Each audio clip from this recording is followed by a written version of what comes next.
lagi di channel saya, yaitu Organik Mantap. Nah, untuk kali ini adalah video pertama saya, teman-teman. Video pertama saya bikin karena saya baru bikin channel YouTube, teman-teman. Nah, untuk channel ini di sini saya akan membahas tentang apa ya namanya ya, senang, sedih, atau mudah dan sulitnya kita bertani organik, teman-teman. Jadi seperti apa ketika kita ingin mengawali bertani organik, terus masalahnya seperti apa, solusinya seperti apa, gampangnya seperti apa, langkah seperti apa, kita akan bahas di sini, teman-teman. Nah, untuk ini adalah kebun organik kedua saya, teman-teman. Ini kebun organik kedua saya.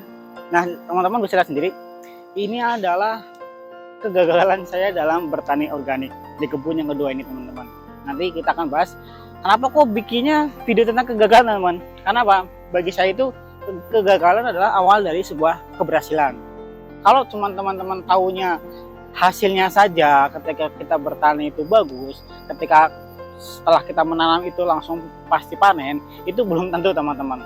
Jadi yang namanya bertani itu tentu ada masalahnya. Nah, ketika ada masalah pasti ada solusinya, teman-teman. Nah, dari sini juga nanti kita akan belajar di channel ini, kita belajar tentang bagaimana caranya bertani di rumah, teman-teman, khususnya buat ibu-ibu atau mas, mbak, karena saya orang Jawa jadi manggilnya mas atau mbak ya. Nanti untuk teman-teman yang kiranya suka nih sama pertanian tapi punya lahannya cuma sedikit, nggak luas, atau yang lagi merantau atau yang hidup di kota, nanti bisa juga. Apalagi kalau sistemnya bertani organik. Karena dengan bertani organik itu yang pertama adalah lebih irit biaya, teman-teman. Kalau dimanfaatkan dengan sebaik mungkin itu sebenarnya lebih irit biaya, apalagi kalau di desa. Mungkin kalau di kota ya agak sedikit mengeluarkan biaya, karena kan bahan-bahannya itu akan lebih banyak di pedesaan. Nah, banyak sekali manfaatnya, teman-teman, ketika kita berani untuk bertani organik. Yang pertama, untuk yang hobi tanaman, tentunya biasanya kan kalau yang hidup di kota atau teman-teman semua, ada yang suka bunga, ada yang suka contohnya anggrek ataupun lain sebagainya gitu kan.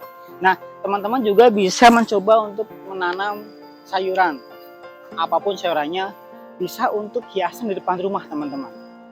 Udah dapat hiasannya, yang lainnya adalah kita bisa memanennya ketika dia besar. Nanti bisa berkelanjutan, teman-teman. Kita menanam, setelah menanam besar, jadi hiasan, setelah kira-kira cukup umur, bisa kita masak dan kita tanam lagi seperti itu dan seterusnya. Jadi nggak akan habis-habis sebenarnya. Begitu. Nah, untuk manfaat yang lain adalah pasti tadi dari segi kesehatan.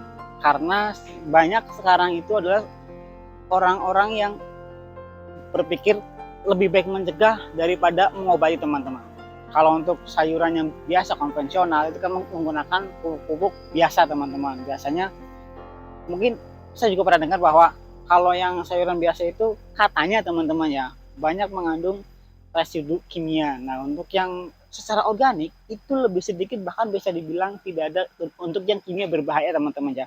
Karena apa? Karena kita menanam itu dengan cara yang organik, tanpa menggunakan pupuk kimia, tanpa menggunakan pestisida kayak gitu, teman-teman. Nah, mungkin teman-teman juga penasaran juga, ini kenapa tanaman saya kok bisa seperti ini, teman-teman?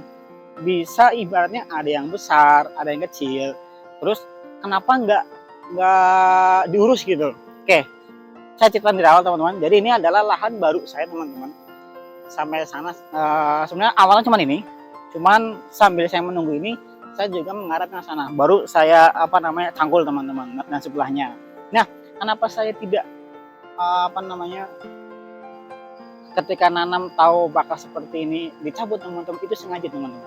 Karena di sini tuh hama yang ini, lingkungan juga berpengaruh, teman-teman ya. Jadi ketika lingkungan baru, biasa nanti masalahnya juga baru, teman-teman. Karena ini lingkungan baru, masalah utamanya adalah di hama, teman-teman. Di hama bisa kita lihat, teman-teman, saya akan maju sedikit. Hamanya seperti, teman, jadi palang biasanya, bolong-bolong gitu. Sebenarnya awalnya saya tidak menyangka, teman-teman, bakal banyak palang, karena kalau di yang tempat yang satu itu lebih sedikit palangnya. Jadi palang itu belalang teman-teman kalau di bahasa Indonesia gitu. Karena tempat yang satu saya itu lahan yang satu itu kebanyakan ayam teman-teman. Jadi saya pasang jaring seperti ini, semua jaring. Nah ternyata jaring ini belum cukup bagus teman-teman. Mungkin untuk untuk mencegah dari hama ayam itu bagus teman-teman. Cuman untuk walang itu tidak bisa teman-teman. Jadi mau tidak mau seperti ini, terserang hama walang. Nah di sana saya juga sedang mencari solusinya teman-teman. Karena saya bertani organik, otomatis saya tidak menggunakan pestisida kimia. Jadi lahan ini saya biarkan tumbuh. Nah setelah tumbuh akan saya buat pestisida nabati teman-teman. Karena saya belum persiapan bikin pestisida, dan mungkin saya juga sudah telat kalau bikin pestisida. Kenapa telat? Ketika daunnya itu pada bolong seperti ini teman-teman, itu akan menghambat pertumbuhan gitu. Jadi pertumbuhannya itu nggak akan bagus. Oleh karena itu saya biarkan saja teman-teman sampai dia tumbuh besar. Ini umurnya udah sekitar kurang lebih 35 sampai 40 harian teman-teman. Emang sengaja dibiarkan terus karena saya juga lagi mengolah di lahan yang pertama teman-teman gitu. Jadi ini dibiarkan saya tinggal terus sambil saya juga mengolah untuk lahan yang sebelah sana juga teman-teman. Jadi ada beberapa lahan, bukan cuma lahan juga. Saya juga menanam di polybag teman-teman, karena kan di sini niat saya itu berbagi pada teman-teman, contohnya bapak-bapak, ibu-ibu atau yang mas-mas dan mbak-mbak yang suka dengan pertanian, apalagi sekarang itu lagi sangat-sangat digandrungi pertanian organik teman-teman, sayur-sayuran organik. Karena sayuran organik itu yang pertama lebih menyehatkan teman-teman, karena kan ya lebih baik mencegah lah daripada mengobati. Nah setelah seperti ini teman, ini kan sudah ibaratnya ini hancur banget teman-teman, nggak mungkin untuk diperbaiki kayak gini. Walaupun ini juga sebenarnya cuman saya pupuk sekali teman-teman, ini cuman saya pupuk sekali, kalau nggak salah waktu itu sekitar 7 hari setelah tanam teman-teman, itu saya kocor, pupuknya saya kocor. Nah setelah itu nggak pernah saya pupuk lagi. Karena apa? Karena saya tahu daunnya itu udah pada bolong teman, bahkan ada yang sampai batangnya pun kemakan sama belalang kayak gitu. Jadi saya biarkan terus. Nah untuk nantinya tanaman ini akan saya semprot dengan pestisida nabati. Yang kedua akan saya gunakan juga BVR teman-teman. Jadi pencegah hayati. Jadi BVR itu berfungsi untuk contoh nih, ini kan dimakan belalang kebanyakan teman-temannya sama sebangsanya lah gitu kan. Nah BVR itu bisa mematikan belalang walaupun tidak langsung mati belalangnya. Jadi perlahan dia akan berjamur. BVR itu bisa dibilang sejenis jamur punya teman-teman. Itu. Jadi akan saya semprot BVR lahan ini semuanya sambil menunggu jamur itu menyebar teman-teman. Ketika jamur itu menyebar, maka populasi belalang akan berkurang. Ketika populasi belalang berkurang, otomatis akan lebih terkendali untuk hama belalangnya teman-teman, seperti itu. Itu tujuan saya ketika saya tidak mau padahal saya sudah tahu ini pasti bakal gagal. Saya sudah tahu dari awal teman-teman. Ketika saya nanam 1 mingguan saya sudah merasa enak, oh ini pasti bakal gagal, tapi emang sengaja saya biarin. Karena untuk yang di lahan saya pertama, lahan yang pertama itu dekat rumah teman-teman, jadi untuk belalang itu sangat-sangat jarang, tapi ada teman-teman, cuman nggak sampai menghabiskan seperti ini. Kalau ini bener-bener kalau yang masih kecil teman-teman, ini kan udah gede teman-teman ya, masih berbunga karena udah 30 harian lebih kurang lebihnya. Kalau yang di rumah itu nggak terlalu teman-teman, walaupun bolong juga sedikit. Nah, paling-paling untuk yang tanaman di polybag, karena saya nanamnya tidak pakai jaring di pinggirnya, itu kebanyakan dimakan ayam. Nah kita lihat teman-teman ya, walaupun ini hanya dipupuk sekali teman-teman, ini pupuk sekali ya, belum. Biasanya kalau pemupukan saya itu 1 minggu sekali selama 3 atau 4 kali pemupukan teman, jadi lumayan banyak. Kita cek dulu seperti apa besarnya. Nah, untuk video-video selanjutnya juga nanti kita akan belajar tentang ini kan bukan cuma hanya di pupuk teman-teman ya. Nih, sudah cukup bagus teman-teman walaupun pupuknya hanya sekali. Ini menurut saya sudah cukup maksimal untuk dikonsumsi. Cuma ya seperti itu teman-teman. Ini karena belalang teman-teman. Belalang dan ular teman-teman kalau di sini seperti ini. Kita lihat, oke. Tapi ini udah cukup maksimal sebenarnya, sudah cukup bagus. Kalau yang di rumah lebih besar daripada ini, karena dia pembukaannya juga rutin 1 minggu sekali, bahkan kadang-kadang 1 minggu 2 kali teman-teman. Karena kita bikin kocenya juga lumayan banyak, walaupun sebenarnya kalau untuk sawi sendiri itu kebutuhannya yang paling banyak adalah hanya pupuk nitrogen teman-teman, tanpa butuh pupuk yang lain sebenarnya. Cuman karena saya ingin hasil yang lebih maksimal, saya tambahin POC yang lain, saya tambahin dengan tambahan yang lain. Nah, seperti itu teman-teman. Semoga dengan adanya channel ini, teman-teman bisa tahu nih, bertani organik realnya itu seperti apa sih? Jadi, susah senangnya itu seperti apa sih? Jadi dalam bertani organik itu pasti ada susah dan senangnya teman-teman. Jangan cuma kok ngelihat di sana kelihatannya bagus banget sih gitu kan. Kok tanamannya hijau-hijau, kok tanamannya contoh sawinya lebar-lebar, ternyata belum tentu juga teman-teman. Pada saat langsung kita terjun ke lapangan pasti ada yang namanya 1, 2, 3 atau bahkan saya pernah teman-teman nanam itu hampir setengahnya itu kerdil. Nanam dari lahan itu hampir setengahnya kerdil karena kita bertaninya itu dengan cara organik seperti itu. Tapi berjalannya waktu lama-lama itu bisa terantisipasi, bisa meminimalisir dengan apa? Dengan kekonsistenan kita dalam merawatnya teman-teman. Karena ya yang namanya bertani organik itu memang bisa dibilang susah-susah gampang teman-teman. Susahnya apa, gampangnya apa kayak gini. Untuk bertani organik, pupuknya itu sebenarnya nggak harus beli teman-teman. Karena sekarang kan saya juga belum tahu karena saya nggak menggunakan pupuk kimia gitu.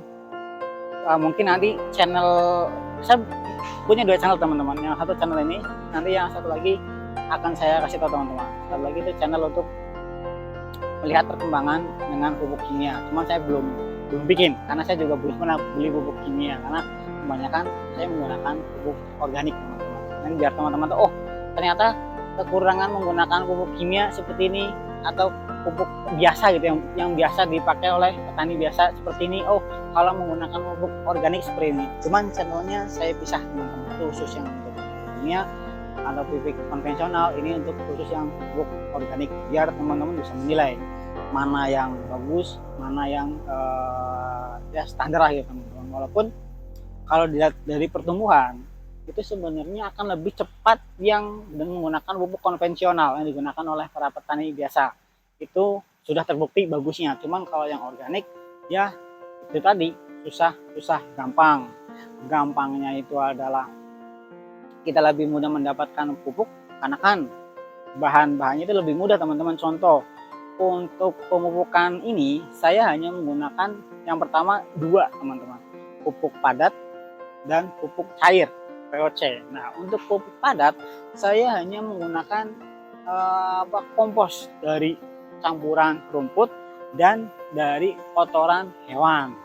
Nah, untuk kotoran hewan, untuk cara pembuatan komposnya seperti apa atau pupuk kandangnya seperti apa nanti kita bahas di video selanjutnya.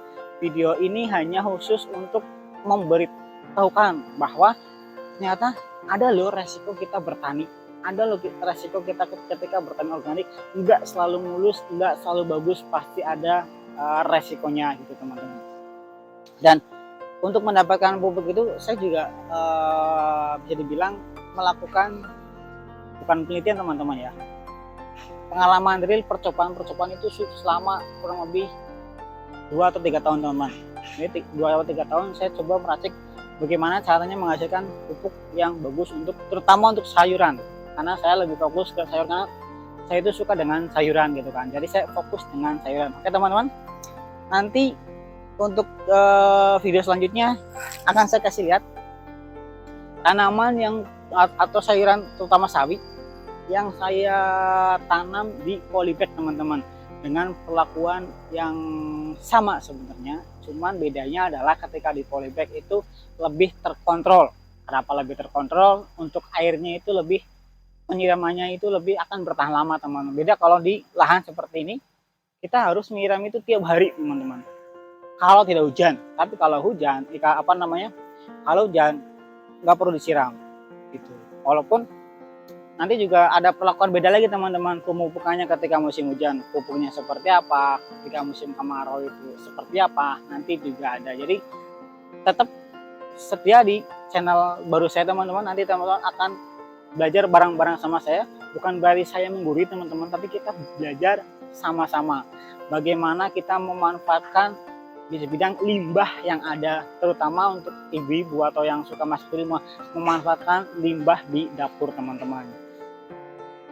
Teman-teman bisa mendapatkan manfaatnya dengan mendapatkan sayuran organik yang sehat, terus limbahnya juga itu tidak akan terbuang sia-sia. Ingat teman-teman, tetap di channel saya, jangan lupa like, comment, and subscribe teman-teman. Jangan lupa, karena dengan dukungan teman-teman itu akan memberikan motivasi saya sendiri untuk terus membuat video teman-teman. Nanti saya akan buat juga video tentang bukan cuma hanya pembuatan pupuk padat, pelocen. Nanti saya juga akan perlihatkan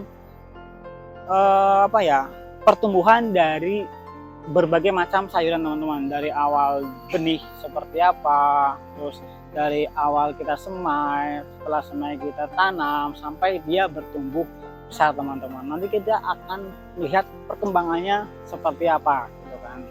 Dengan untuk khusus channel ini, itu khusus channel untuk yang organik teman-teman. Jadi akan saya gunakan semua pupuknya itu adalah pupuk organik. Nanti saya juga akan membuat di channel yang satu lagi, itu juga khusus untuk yang mungkin bisa dibilang pakai pupuk konvensional, ataupun bisa saya bikin juga dengan sistem semi organik gitu. Jadi kita bisa tahu, oh ternyata dengan pupuk ini seperti ini, kayak gitu tadi saya bilang teman-teman. Karena perlu teman-teman tahu, dengan kita bertani teman-teman, dengan kita menanam, bukan bertani teman-temannya, karena kan teman-teman juga dari berbagai unsur nih. Ada contoh yang pekerjaannya di kantor, ada yang pekerjaannya itu masih sekolah, ataupun pekerjaannya ibu rumah tangga. Dengan menanam, kita akan mendapatkan sebenarnya kebahagiaan tersendiri teman-teman. Kebahagiaan yang tidak bisa kita dapat ketika kita melakukan yang lain. Contoh, kita akan melihat ketika ternyata, contoh kalau menanam saya teman-teman, kalau saya sendiri merasa gini, saya melihat biji sawi itu kecil banget. Nah, ketika biji sawi itu mulai tumbuh, di situ saya memiliki rasa kesenangan tersendiri teman, memiliki rasa kebahagiaan tersendiri gitu. Bisa menumbuhkan biji sawi, apalagi kalau sampai biji sawinya itu berkembang dengan bagus dan bisa kita masak teman-teman, bisa kita konsumsi sendiri. Bahkan kalau nanti sudah berlebih, bisa dijual teman-teman, bisa dijual. Contoh teman-teman, sudah terlalu banyak nih sayurannya di rumah, bisa teman-teman tawarkan ke tetangga. Tentu dong kalau yang sayur organik itu karena lebih sehat, harganya itu bisa lebih tinggi daripada sayuran yang biasa.